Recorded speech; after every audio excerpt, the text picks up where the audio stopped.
But David, are you ready now? I'm ready. I was born ready. Is this recording? It is recording. Okay. I got you.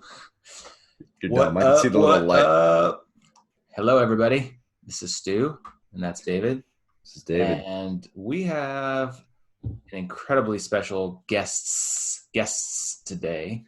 Kind of one of my favorite people, and kind of a sort of medium type kind of favorite person. Joel, one of my favorite people. Nicole. Hey. Oh, wait. Rude. Sorry. Hey, this is Filling the Storehouse podcast. I have my sister on today, which I'm pretty pumped about because I get to make fun of her. She's my younger sister, and I beat her up all the time when I was growing up. And Not at all. we fought Dude, all the time, it's not cool. Like, when you're like in your 30s and 40s to like beat up your sister, right? Like that's not cool anymore. I don't beat her up anymore. Yeah, she would whoop you. That's why she's been whooping you since you guys were like. I would say the last time you beat her up, you were probably 4 years old. I'm not gonna lie, she was pretty tough, man. Like, yeah, man.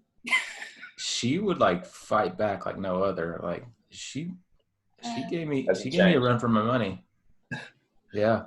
And then so Joel, her lovely husband, is with us today as well. Hello, Joel. How are you? I'm well. Good to be here.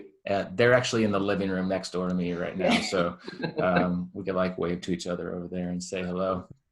But this isn't our normal introduction. But Joel, Nicole, pumped to talk to you guys today because you have an amazing story that we want to share with our listeners. And first, if you could just kind of give just a brief bio background of who you are, and then we'll get into this fun conversation that has already gone awry. I can already tell it's going to go even more awry. Joel, over to you, Nicole. So as Stu said, I'm Nicole, his sister, and the cooler, better looking one of us. And so yeah, I'm his little sister, even though I can beat him up. And all facts. Yeah, always. I was born in Texas, lived in Texas, went to college in Oklahoma. That's actually where I became a Christian. And then worked in kind of corporate world setting for about 5 years in Dallas. And in that time, I ended up going on my first missions trip, and which was to Papua New Guinea. And that kind of changed the trajectory of my life. From there, ended up going to a Bible school, to a missionary training center. In that time is when Joel and I met. So yeah, my name's Joel, and I'm not from Texas. No, you're not from Texas? No, I know it's not a speech impediment. I grew up in Australia, and when I was 3, actually, I was run over by a tractor. So I'm a partial paraplegic. But I use crutches mostly because they're really cool. Cool. You can like whack people with them all the time. Yeah, that's right. And he just scratches his back a lot. Yeah, that's right. They help a lot in that area. So I've been on crutches since I was about 4. I moved to Canada when I was 18 because that's where my parents are from. And then when I became a pastor there for a while. And then when I was 34, I moved down to Texas to study theology further. And then I met Nicole while we were at our church. So, yeah. And then we kind of started along this journey of going overseas, becoming missionaries. And so at the moment we live in Southeast Asia. So, yeah.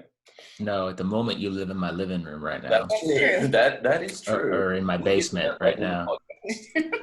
I know we're going to talk about that a little bit in the future about some of the pivots, but yeah, we've enjoyed having you here and gave us a good opportunity to kind of talk about what you guys are doing. Stu, can you do an accent well? Like throw another shrimp on the bobby. Hey, like, throw another shrimp on the bobby. No, I think Joel should change his accent to be a Texas accent so he could kind of fit in. Hey, howdy, y'all. What do y'all say we get in our pickup truck and go shoot some guns? That's good, man. That's really good. Not stereotypical, not even in the least, which No. is, I mean, that's how I picture Texas. What? That's how I picture Texas. So it always surprises me that you're from Texas, because I'm like, Stu, you got to get a little more up, double chuck, a little tougher. I don't even know what that means. Exactly. That's my point. Anyhow, focus. Anyhow, Focus. You're up. Yeah, that's what I'm saying. Focus. I'm talking to myself often time. Hey, no, thank you guys so much. Nicole, obviously I had met you years and years ago.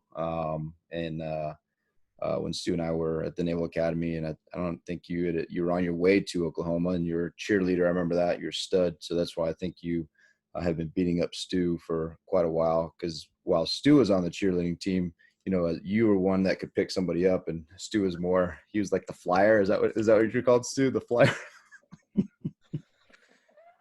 Anyhow, Stu, don't answer that I question. don't It's have a fine. comment for that. Yeah, of course you don't.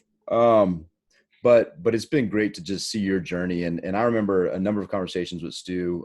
It's kind of watching you from a distance. Stu called me and we talked about, when you're starting a relationship with Joel and the missions, and as you guys were going forward, and just working through all that kind of stuff. And it was so awesome to see your growth and just the purpose-driven life and the mission focus. And obviously for Stu and I, our faith, that's the primary foundation of the business. So it just really resonates, everything you guys are doing, which is absolutely awesome.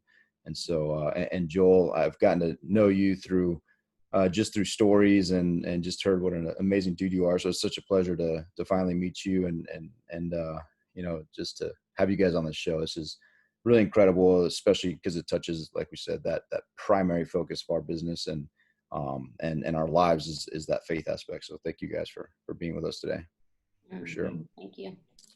And I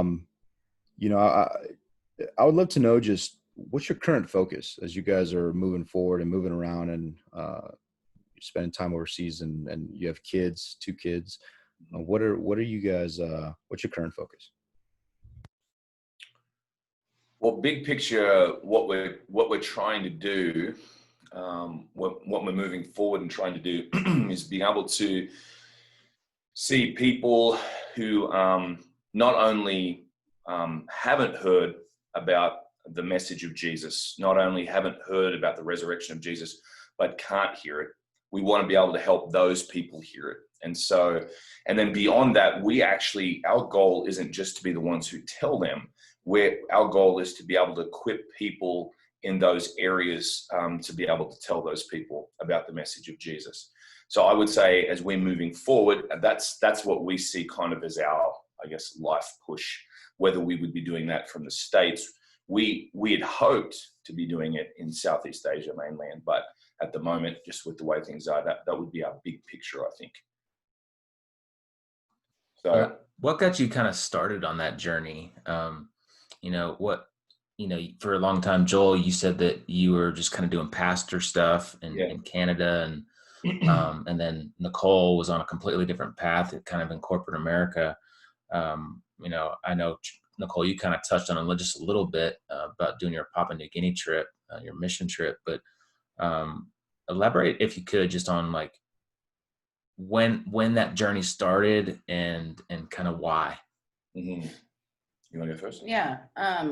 For me, like I said, I was just in a corporate world job and ended up having this opportunity to do a missions trip, a month and a half long missions trip to Papua New Guinea. And it was really there that they kind of explained to us how in these different people groups, really remote tribal groups, they would just start from creation and go, lesson by lesson foundationally to really set up the story of scripture and to then, you don't just go into a tribe and just all of a sudden start with Jesus, telling them, about those things. And so it was really there that I realized how much of scripture and of the Bible I didn't understand, and I wasn't aware of since I became a Christian and later on in life. And so it just really stirred a hunger for understanding the Word of God in me. And then the other thing is that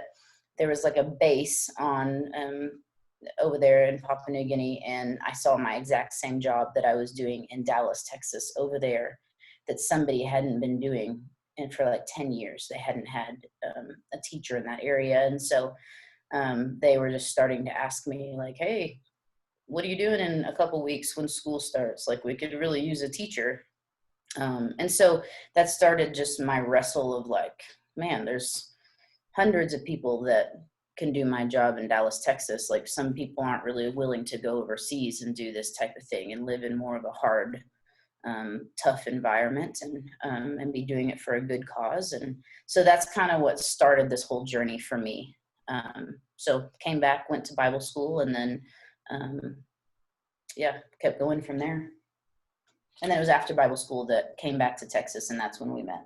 And then that's met some crazy Australian mate. Yeah. I know. With a killer beard. Yeah. For me, so I grew up in a Christian family, and I kind of grew up hearing about the Bible. I mean, I was a Christian. I went to Bible college. I ended up being a pastor. But as a big part of what I was doing as a pastor was preaching every week. And seriously, and this is this is kind of embarrassing to say, but like after 8 years, all of a sudden, really the depth of the message of the Bible really started to hit me, even after I've been preaching it for that long. And Nicole had said, that when you go into a tribe, you don't just preach Jesus, you don't just start there. But she talked about this foundational idea. And for me, after those 8 years, I started understanding sort of not just Jesus, but the pieces that lead up to him, and then the pieces after it, the context of the rest of Scripture. So I started to realize the significance, for example, of the resurrection of Jesus. Like, as I look around the world and I realized, man, like people are dying, and then just realizing the symptoms of death are broader than just physical death, but things like natural disasters. The Bible's very clear that that's as a result of sin or disease or even political unrest, huge issues that face America at the moment, huge issues that face the world at the moment. I realized really they find their value, or they find their the cure, I guess, in this amazing moment when God showed that he's more powerful than the greatest evil that's ever been seen in the world. And the greatest evil is death, expressed in physical death. And so in the resurrection of Jesus, we have the hope that the world needs. We see that God has the power to overcome these significant issues. And I started realizing the gravity of that, and just started being like, wow, people need to hear this. And so initially I was just pumped about people in my church hearing about this, and hopefully the people in our community coming in contact with the hope that is in Jesus, in his resurrection and his return, the fact that he overcomes those things. And then when I went back to Texas, to study, I just started realizing, man, the world's a lot bigger than just this little community that I was living in Canada. And that even most people in Canada would probably have the opportunity to hear that message most of the time if they came to a church. But there's these whole areas in the world where there is no one to tell them. And so I started thinking, man, that would be cool. And then I met Nicole. She was already going along that track as well. And so we started, this is a very long story short, we started talking about how we could maybe do that together. There was a long period in there first where really she didn't want to talk to me at all, but we're not going to talk about that part. And then he says when we started dating, and I said, well, we weren't really dating. Yeah. Like, I wasn't saying that, we were dating. Like, we were just kind of hanging out. Well, the biggest problem was really my beard. Remember I told you about that killer beard? It was a killer beard. It wasn't so killer. Well, it had some food in it, but it had some girth to it. I remember that. He called it his fridge. It was kind of like you'd find stuff in there and you'd be like, cool, I forgot I ate this, but it's still good. It's kind of like a fridge. It was gross. Sounds amazing. It wasn't. Oh, that's awesome. No one ever asked me if I was a boy or a girl, though. They always knew I was a man. Of course, a man's man. Yes. Hey, there's so much there to unpack, and I'm going to go a little bit off script because I as you're talking through all this stuff and you're talking about there's a lot of depth there, right? There's a lot of, it's a pretty deep topic, but at the same time, there's a ton of joy in that. once you know the truth, and once you kind of are living in the truth that sets you free, that, there's a ton of joy in that process too. And I'm kind of curious, you talk about, I mean, there's a ton of pastors. Well, and to be quite frank, when you went from Canada to Texas thinks they're their own country anyway. So it's almost like your first mission trip, right? So just to Texas, just Texas, like its own little country, but you ask a Texan and they'll let you know.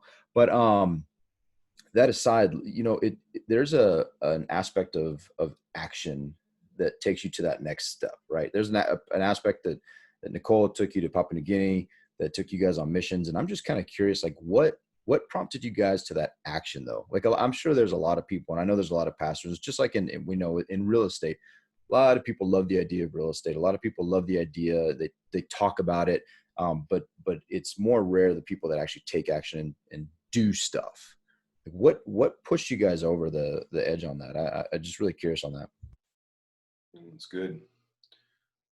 Yeah, you go well, first. I mean, yeah, I guess I would say, going back to my story of just coming back and from that trip from Papua New Guinea. And like I said, I really saw how they did things there, and they even kind of went through it in like a class type setting with us. And then for me to come back from that and be like, wow, I really thought that I, had been reading my Bible and I knew some of this stuff, but man, that was just like, it was literally like a jigsaw puzzle. And I knew, like the Cain and Abel story, and I knew like the, Jesus story, and I knew that this, but like the puzzle pieces were just pieces at that point. And so like on that trip, I feel like the whole thing started kind of getting put together for me for the first time, really.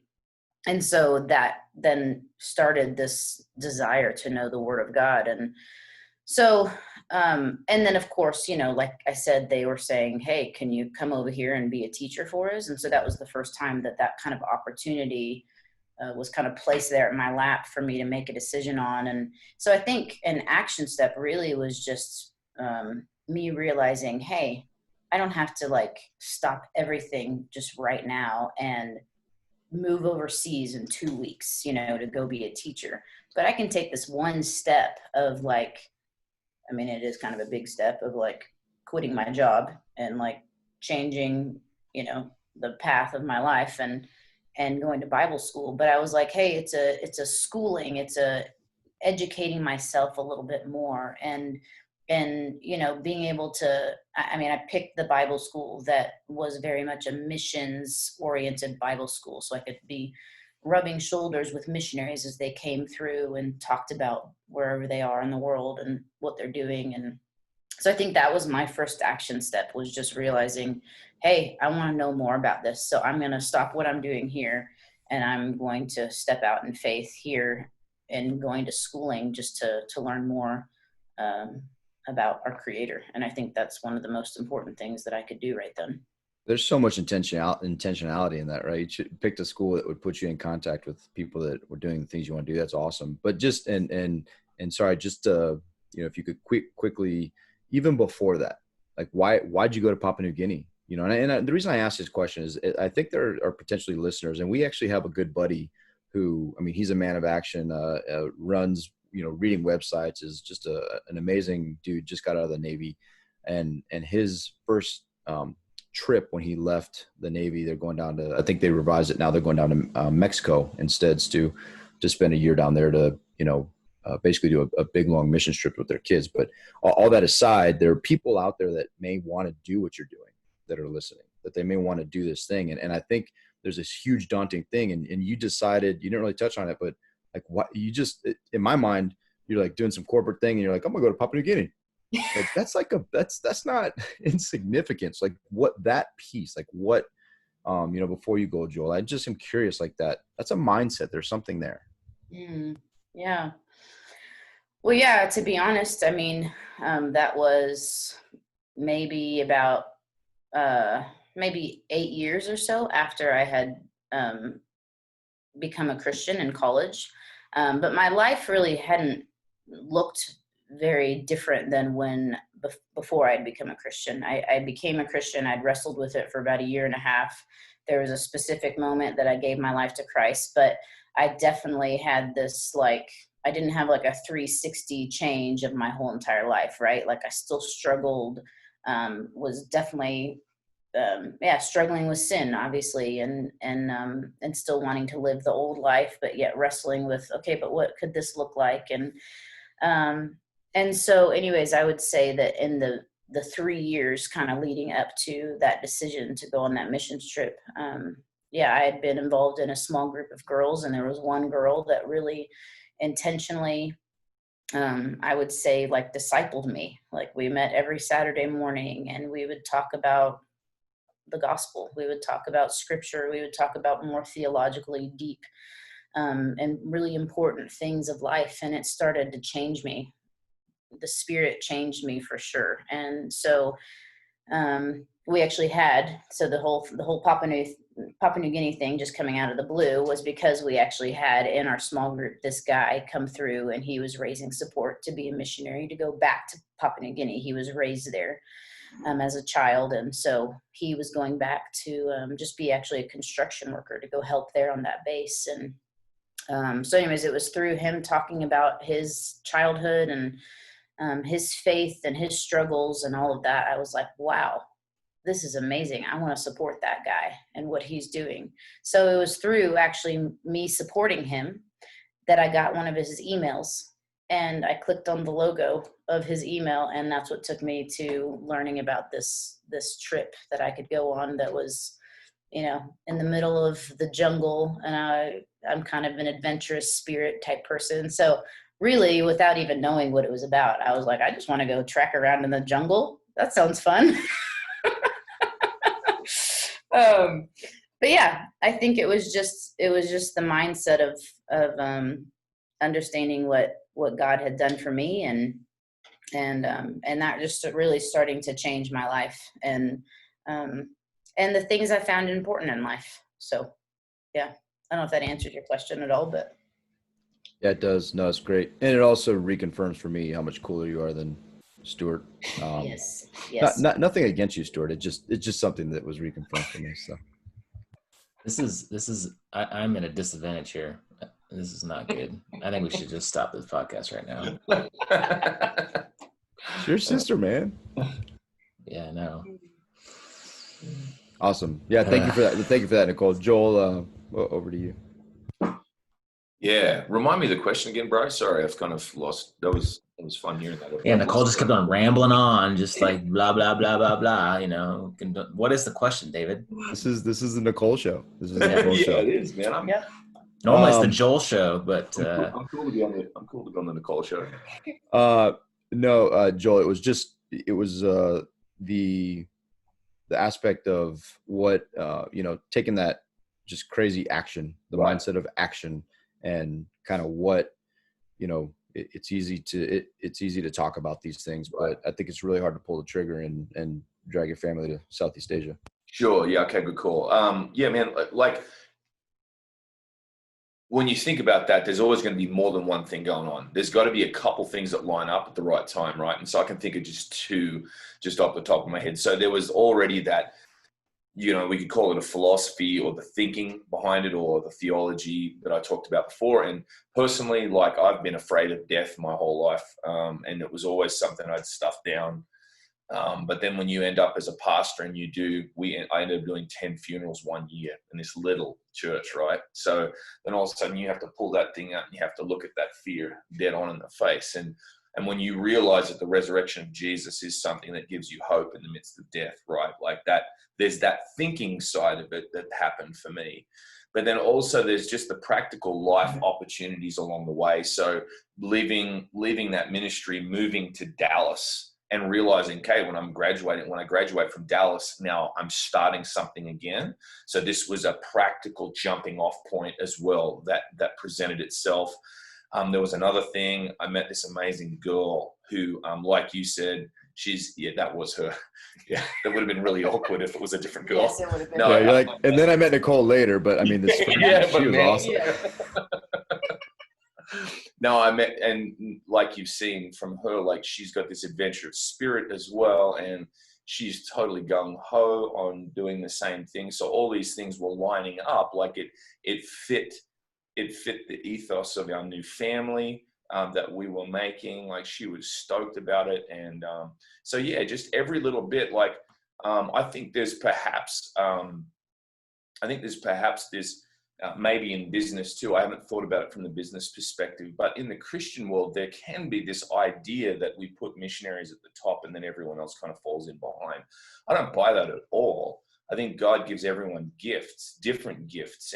And as it worked out, the gift that he was giving us was, yeah, man, like, I'm pumped about this. It works with my stage of life. It works right now. You know, I was 36 and I didn't have a job, and I just had all this theological training, and I met a girl who was pumped about doing missions. And we were like, hey, let's shoot at the most difficult thing we can.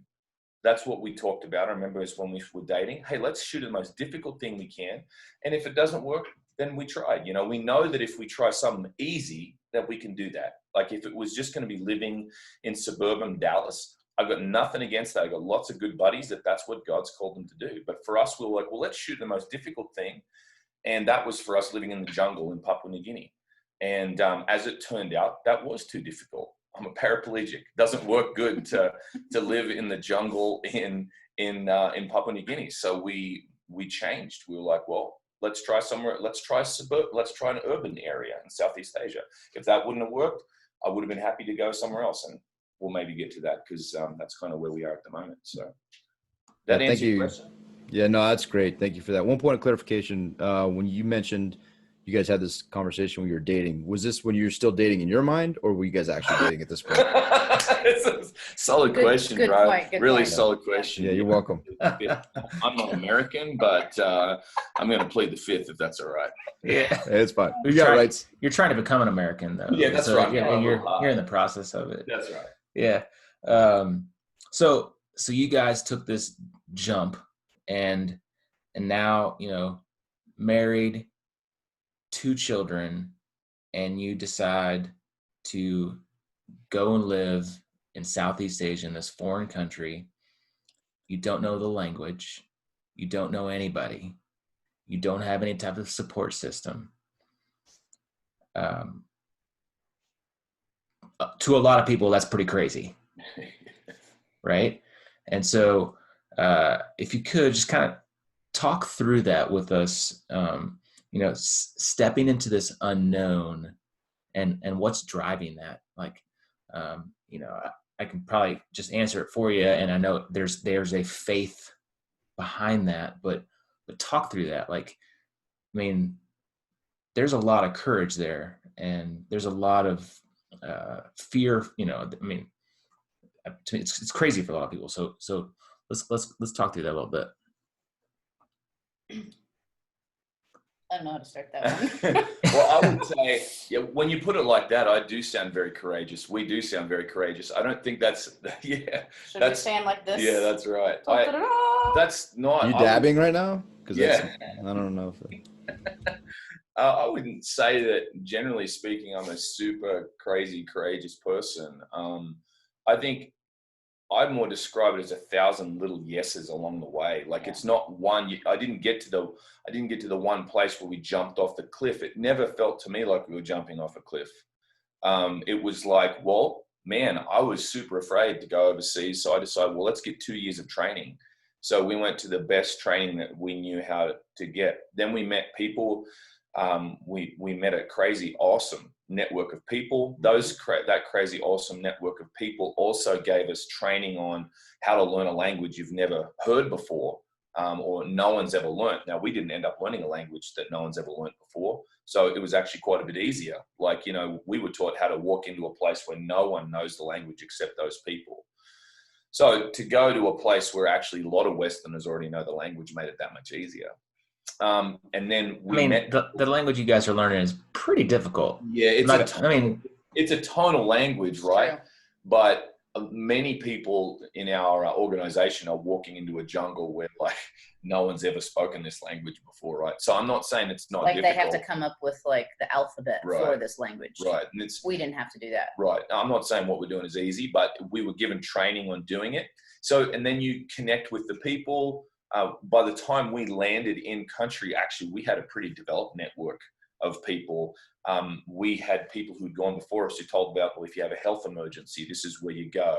We had like a ready-made group of folks who were willing to help us learn the language. We had a church that we stepped right into who like immediately started helping us out. So it's just really, you just take little steps along the way. I don't think, yeah, I mean, I'm not saying it was easy. The difficulty wasn't like we ever got to the edge of that cliff and had to jump off. It was like, okay, well, let's take another step. That little step can be hard too. You know, it's like it's a little bit like when you decide you want to get back in shape. Really, you don't one day just kind of get back in shape. You have to just, one day you have to push like seconds away, you know. One day you have to decide you're going to do push-ups today, and when you haven't for a while, you know, like it's that same sort of thing. It's just that little step. And I don't know, probably in business, in real estate, it's that day when you're like, you know what, probably rather than going on a vacation this time, we're going to put that money into, you know, buying a house, or we're not going to get that extra thing. You know, it's just the little steps that you take. And so it's the direction that you decide that you want your life to be, who you want to be when you're 75, how you want that to go down, what you want your life to be about. And for me, I wanted my life to be about people hearing the message, and I still want that to be about that. So, yeah. And I guess just to tag on that, I would say that, I mean, not to sound overly spiritual and everything, but I feel like this guy was the best in a bunch of those little steps that we had to take. And like constantly before we take those little steps, like, let's go to the Lord in prayer. Like, let's fast about this. Let's take a few days, take a few weeks, like to really ponder what this would look like, or just to lay out our options before the Lord and not just say, hey, we know that we want to do this one, but hey, Lord, like there's all these options. Like, could you give us wisdom? And we want to put this before you. Please shut doors and open doors here. And so I feel like he was a really good leader for our family, and constantly is doing this where he's just saying, hey, and before we just take a step, like, let's ask the Father. Like, he knows our needs. He's a good, good God, and he wants the best for us. And so let's ask. He tells us to ask him, and he will supply our needs. And so I think that's just been something that we've, that's been a part of our journey as well. So. That's incredible. I think there's so many little pieces that you touched on there as well, like that are very applicable to business and entrepreneurship as well, or whatever it is your focus is, right? If it's ministry, business, and I think one of the things that you said, Joel, who you want to be when you're 75, and that really resonated, because I think people, and with the working out thing, right? I think everybody would start working out tomorrow if there was some way that if they started tomorrow and the day after they'd be fit, they'd start working out tomorrow, right? But I mean, and you see that through crash diets, you see that through everything, like all this very quick fix society that we're in. Like if your phone vibrates, like people just automatically have to, it's an instant gratification society that we live in. And something that our mastermind yesterday, David Osborne came and spoke, phenomenal author, gave us some really interesting points. And one of them was, hey, like, what are you looking at 10 years from now? Like, that's where my plan is. That's what he's talking about. That's where my plan is. And this guy, obviously, extremely successful in the things that he does. But when you said that, when you look forward, it's not that immediate gratification. It's where do you want to be and how do you take the steps to get there, and you backwards plan from that. So I think that's a huge point. That's awesome. And it doesn't have to be a cliff jump. You know, it can be these little tiny incremental steps. And by the time you turn around and look back 10 years later, there's a huge cliff behind you that you have, well, hopefully there's a huge mountain that you've come up, right? You I'm look behind, you're like, oh, course, bro. Let's jump off the cliff and climb that. Let's jump off the cliff. Yeah. And I think that's incredible. Then obviously taking it to the Lord. And there's a lot of ways people can do that. For us, it is exactly that. We take it to the Lord. But that deliberate thought process, don't overanalyze to the point that you are not taking action, but you analyze, you do your process, and then you take action. I think those little takeaways, for me, at least from what you guys just said, are incredible. So thank you for offering that. That's great. Stu, you got something else on that? Sorry, I got a little choked up on that little section there of had to take a deep breath. So the 1,000 yeses. I mean, dude, I love that. Like, that is powerful, man. Like just the small steps, the next steps, the action taken, and just getting over those little fears one by one. And I think it translates so incredibly, I mean, really to anything in life, to parenting, to entrepreneurship, to business, to going on mission trips, to moving your entire family to Southeast Asia. Like, awesome, man. I love it. But there's still that fear factor, right? I mean, even so, with all that stuff, how have you guys gotten over that? What did it take to like take the next step, to jump off of that? Well, I would say it hasn't gone away. Yeah, the fear is there. It's very real at times, right? Yeah, but yeah, I think for me, again, it's coming back to like what Joel talked about, and that we have something that defeats fear. Like, we have something bigger, and that the fear doesn't have to hold us back. It doesn't have to keep us in chains, right? Like, we can walk out, and we know that we have something that's stronger even than death. And that's the biggest thing that we can be fearful, right? That's the biggest fear in life, is that we die. And we don't know what a lot of times comes after. We don't know what we're leaving behind. Like, it's all of those things wrapped up. And so, yeah, but that doesn't just go away, right? When you become a Christian and you realize that, like, there's still these little, these steps that you have to try to overcome your fears, and you have to constantly be reminding yourself. And for us, I think that's a constant, us being in the Word together, us praying together, us being in community. So us being in our church and constantly being encouraged and reminded of what our faith is about, who this Jesus character is, right? And what he did for us. Anyways, I'm getting preachy now. Yeah, you are. Look at me. Yeah. You're rubbing off on me. I just want to give money.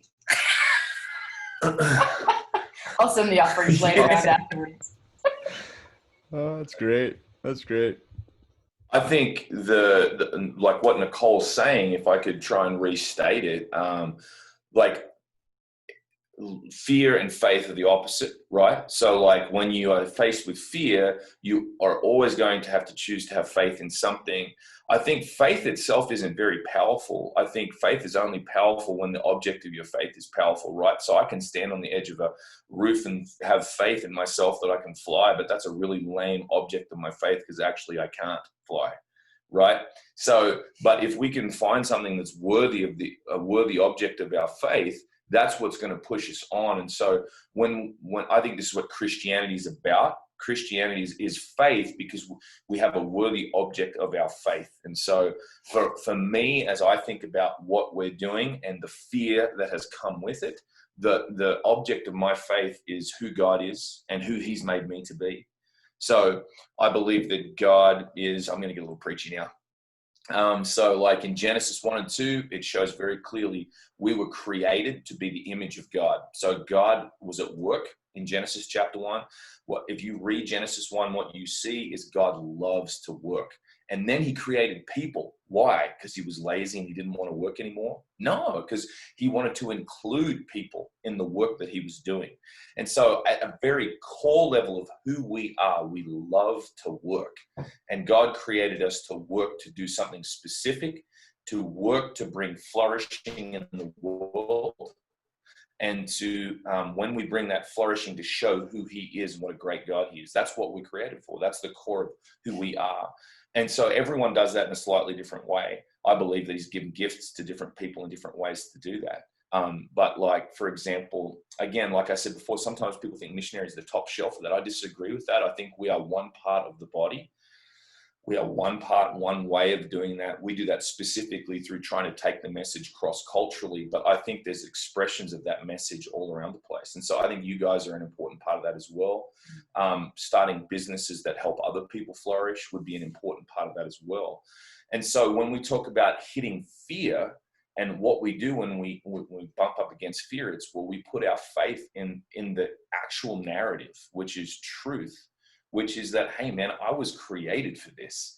I was made for this. And specifically, we've never got to the point where we're like, oh no, are we going to die because we do this? But you read stories of where people are like, man, they're maybe going to give up their lives for this. And the only way that you can get to that point and still push on is if you believe that there's something greater than death that awaits us, or if you believe that death itself will be defeated one day. So now I'm going to pass to our friend Plato. That's awesome.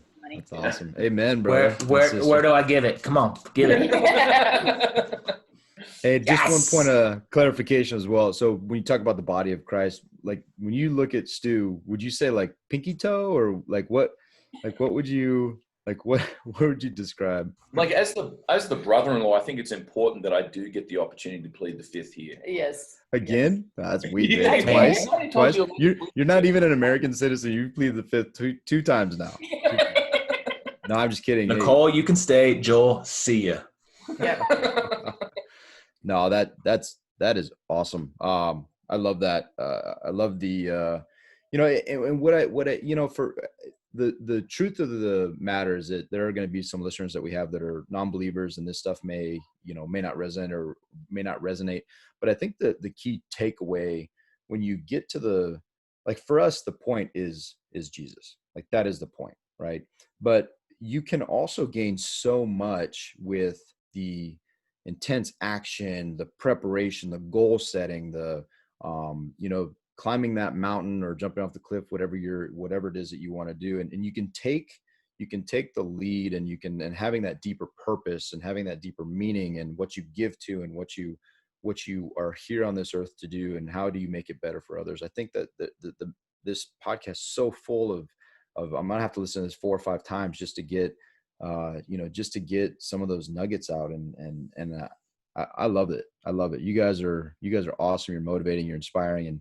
And I know that the walk and the journey has not just been, unicorns and butterflies and pink sunglasses, all that kind of stuff. Like I know there's times that things fell They have apart. all those. We have them here in the house. We have unicorns. We have butterflies. We have pink rainbow sunglasses. Yeah, you We got have 3 3 little girls running around our house right now. Oh, yeah. Yeah. And in light of that, and this question could potentially open a can of worms for hours of discussion, I'm sure, with your guys' experience, but just if you don't mind for more preaching, be prepared for more preaching. Right. If you don't mind, just give me maybe the times that the plans fell apart the worst, maybe. And you guys had to pivot, you learned from that mistake, and you went on with your journey. And Joel, you touched on part of it. You guys chose Papua New Guinea, you chose a jungle, and just with physical limitations that didn't work out. So you repivoted, but give me another one. We can be here for hours, I think. And I'm just, I'm eating this stuff up. Sure. Yeah. Okay. Well, just kind of a long story short. We were in our apartment. We just moved there. We'd been in our apartment for 9-10 months. Really, everything was smooth sailing. Again, like Joel said, we really did actually kind of have a support structure, not with our own people, but we just kind of got there and we made friends with other kind of expat people, and they told us where to go shopping, how to buy a bike, how to do this and that. And yeah, we got a language learner. We were starting to learn the languge. We thought everything was going to be super hard. And then we got there and it was like awesome for 9 months. Running super smooth. And then all of a sudden we started hearing some complaints. A new lady ended up buying the place underneath us in our apartment. So we were on the 19th floor in an apartment building, right? Yeah. So like on the 18th floor, this lady started complaining about us. Yeah. So anyways, through a long series of events with that whole situation, all of a sudden it's Friday night at like 9 p.m. and we get a knock on our door, and there's to immigration officers standing outside of our door.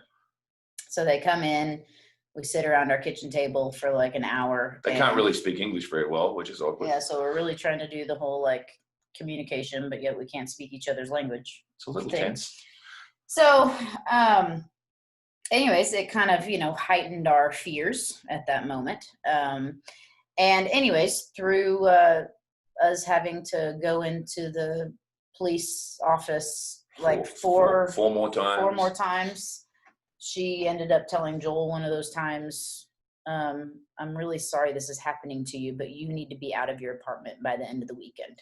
And you also, your visa isn't valid and you have to leave the country. And that too. So all of a sudden he comes back on a Friday night and tells me, we've got to get an Airbnb somewhere by tomorrow. And we've got to move out of our place. Not all of we don't have to get everything packed up and everything, but like we physically have to be out. So we went through that. We had to leave the country. So we just flew to a nearby country, stayed for, a week or so, flew back in on a different visa. Again, just got like an Airbnb for a week or two so we could do some apartment shopping and find a new place to live. We went through that.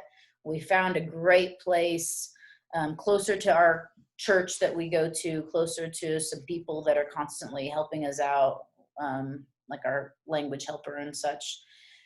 And we move in, and the second night that we're there, I get really, really sick.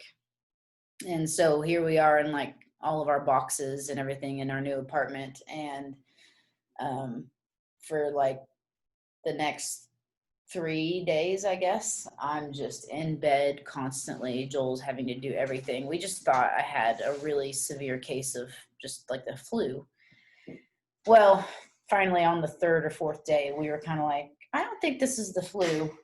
And so I finally went to the little clinic that we go to and found out I had gotten dengue fever from our trip out of the country. I'd gotten bitten by mosquitoes one night when we were sitting out, like really badly, but all of us did actually. And just so the listeners know, if you're having a dengue, there's another name for it, which is, it's bone crushing fever. Like Nicole couldn't sleep at night. She felt like literally like there was something pushing on her back. Crushing on my back and hips. Like I just couldn't get comfortable.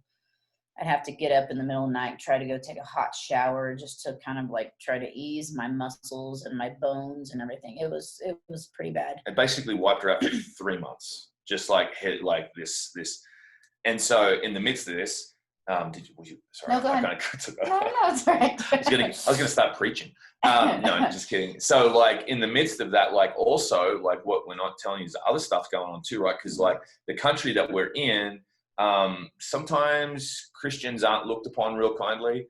And so we're like kind of looking over our shoulder. We're trying not to be like angry. Every person that we meet over there before who we thought was cool, now we're like, they hate us, and we're having to struggle with like internal fears as well as, and then I randomly, just like 3 days before Nicole got dengue, like just passed out weirdly. We still don't really know what that was about. I got some weird thing and just passed out as I was about to get into a pool.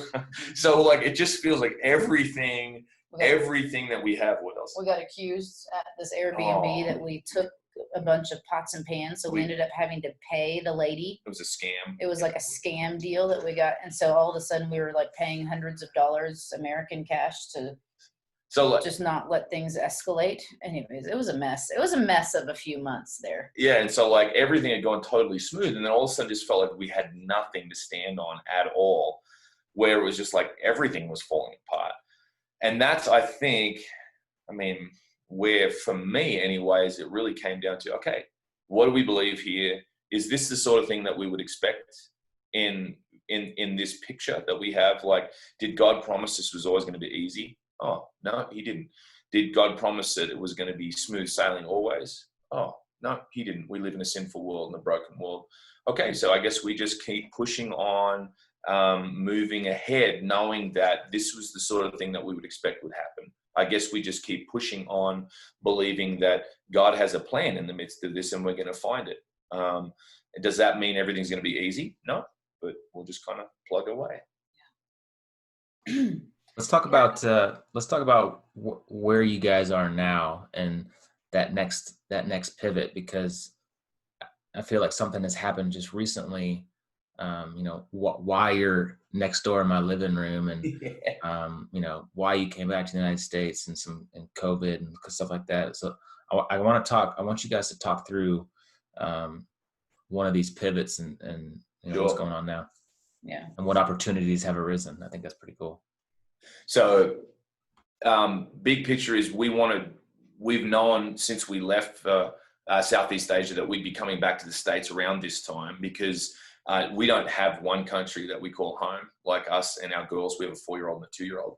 And so there's not one place that we're all citizens of. So we're trying to become citizens of one country, so that if we ever did really have a serious issue, that we could all call one place home. We know some other people in our line of work who, for example, when they get cancer, if they don't have one place to call home, then all of a sudden in one situation, right, like you've got this thing where, like, not only does one of you have cancer, but one of you isn't really allowed to stay in the country that you're in. So we wanted to avoid that if anything ever went wrong.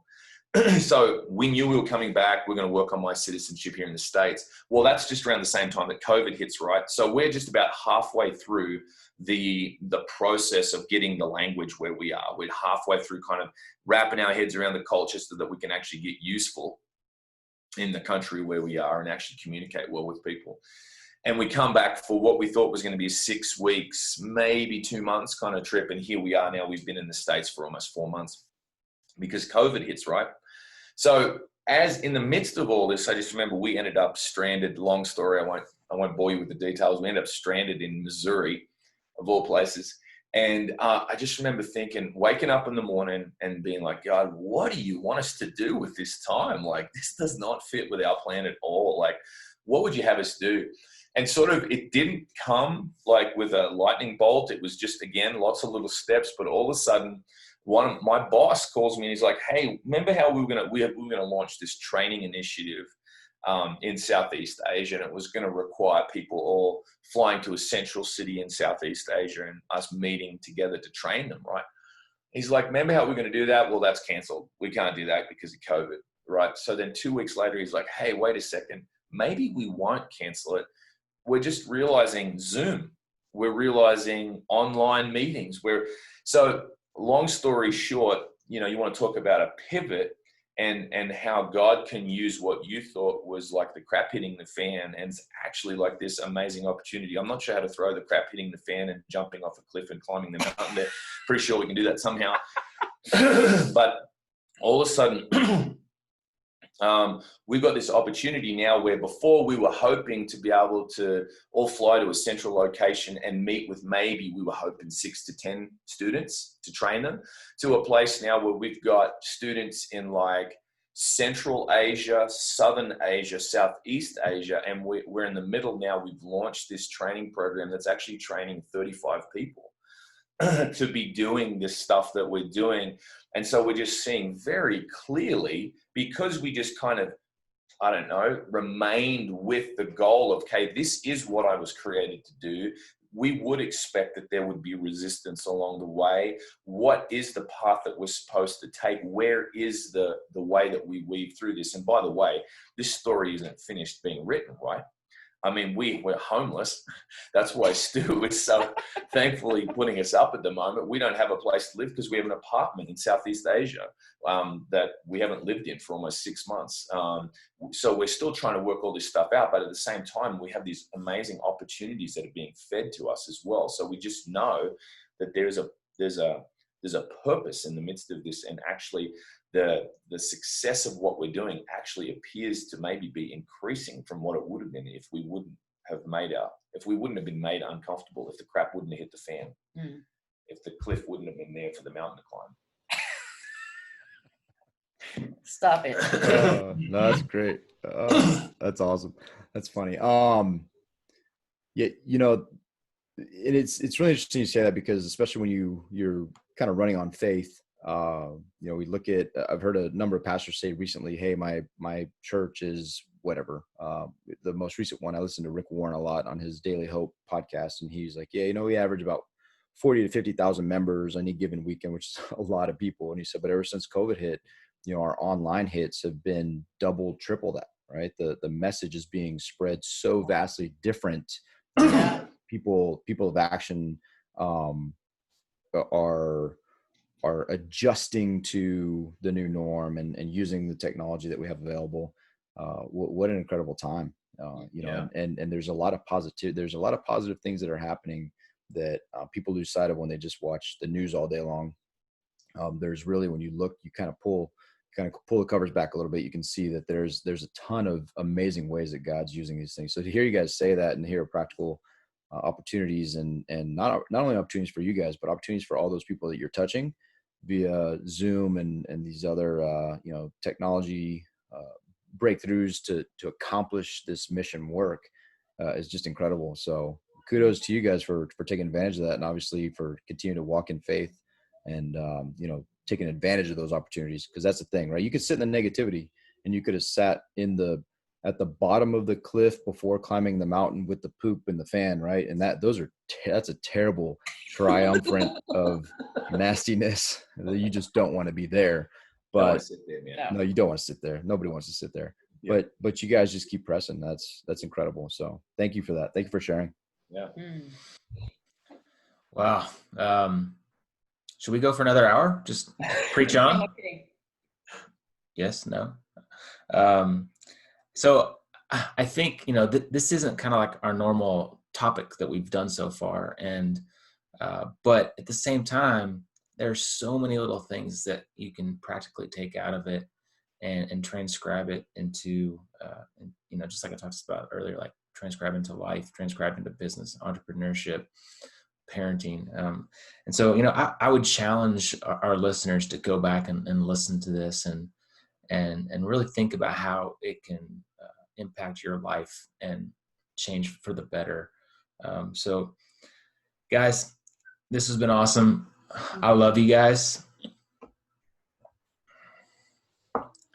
Dave, you might have to take over because I'm going to get real choked up right now.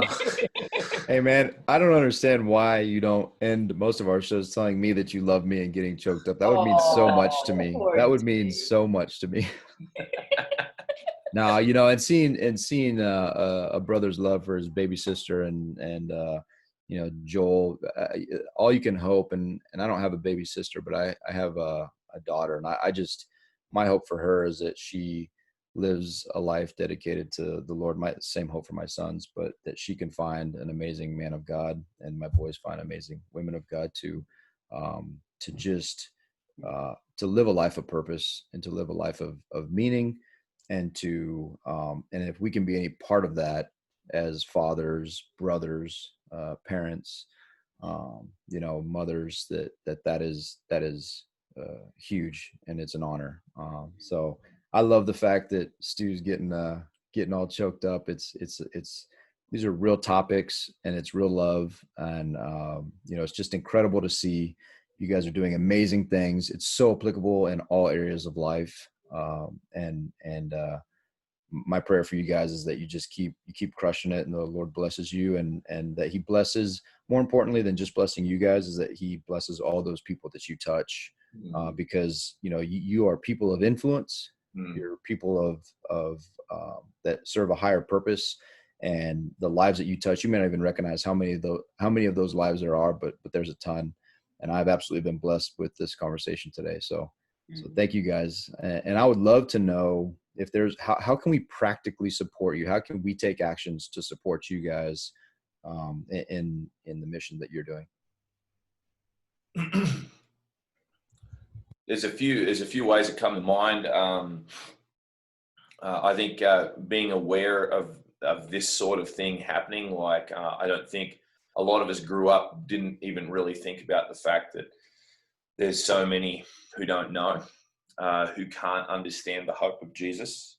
So just even being aware and becoming aware of that, and maybe doing a bit of research on what's happening in the world as far as that, beyond, I was going to say beyond our own borders, but the truth is that we have so many people who haven't heard and can't hear even within the States at the moment. So our major cities, like I think of Denver, I think of Dallas, I think of those places, you've got a ton of people coming and they have really, a lot of them have a lot of influence in their home countries, and they haven't heard what I would say is the actual narrative, the narrative of the resurrection of Jesus, right? So to be able to just school ourselves on how we can love those people and help those people, so that the rest of the world can be helped as well. I think considering helping other missionaries financially, usually missionaries organizations don't foot the bill for people to go. So it's individuals who support us, for example. And we're in a pretty good place at the moment financially, so that you could be looking into like people who, other people who are going from your church, or, you might want to look into a church close to you and ask questions about if they're sending people, that sort of thing. And then praying for that, praying in that direction, asking the Lord to use you in that, because if you're a believer in Jesus, then he wants to use you in this capacity, whether you're going or not. Not everyone goes, not everyone can go, but he wants to use in that. And if you're not a believer in Jesus, I would just really encourage you to check out the claims that there was a man who was dead. And he was in a tomb for 3 days, and on the third day, his unbeating heart beat again, and his unbreathing lungs breathed again. And I believe that's where the hope that we have is, that validates who God is and who he made us to be. I think check that stuff out. I think that's another way that you can look into that, because I believe, and that's what you guys are saying too, I think that's the basis of our purpose, and that's the key to understanding who we are and who God is and what we were made to do. All right, I'm back now. I'm okay. I'm all right. This doesn't happen every podcast. This does not happen on every podcast. And David, I do love you. Thank you. So I'm gonna tell you that right now. I love you, brother. Guys, this has been amazing. Thank you. I'm gonna go hug you right afterwards. Guys, spread the word. Listeners, please tell others about this one. This one is going to have a major impact on a lot of people. So I hope you have an amazing week. And most importantly, go fill your storehouse. Make it a great day. See you. See you.